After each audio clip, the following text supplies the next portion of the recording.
ગુરુજીની નિશ્રામાં જવાથી ત્રણ પ્રકારના લાભ થાય. ઊંઘ, આળસ, અજ્ઞાન આપણા જીવનમાંથી દૂર થઈ જાય. ગુરુગાદી શાસ્ત્રપુરીનો ઇતિહાસ શું છે સમજાય. પરમ ગુરુ કોણ છે, કૈવલ્ય કરતા કોણ છે, સફળતા સિદ્ધાંત શું છે આપણને સમજાય. એટલા માટે કીધું છું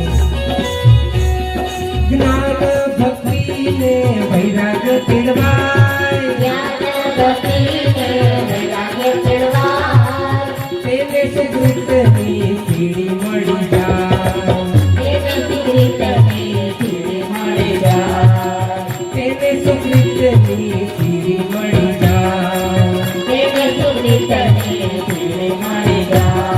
ગુરુજી સાથે જો તાર સમજાય, ગુરુજી સાથે જો તાર સંગાય, ગુરુજી સાથે જો તાર સમજાય, ગુરુજી સાથે જો તાર સંગાય, દિવ્ય પર ગુરુની ઓળખ રે થાય. દિવ્ય પર ગુરુની ઓળખ રે થાય. માટે વારે વારે વારે વારે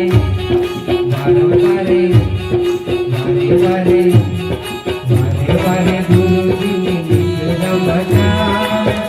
વારે ગુરુજીની નિશ્રામાં જાય. એ વારે ભક્તોનું કલ્યાણ થાય.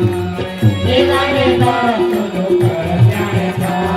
એ વારે ભક્તોનું કલ્યાણ થાય. એ વારે ભક્તોનું કલ્યાણ થાય.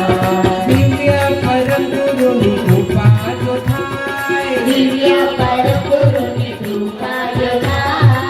કૈવલ્ય કરતા તરત સમજાય, કૈવલ્ય કરતા તરત સમજાય. કૈવલ્ય કરતા જેને સમજાય, કૈવલ્ય કરતા જેને સમજાય. કૈવલ્ય કરતા જેને સમજાય, કૈવલ્ય કરતા જેને સમજાય. પંચમી અખંડ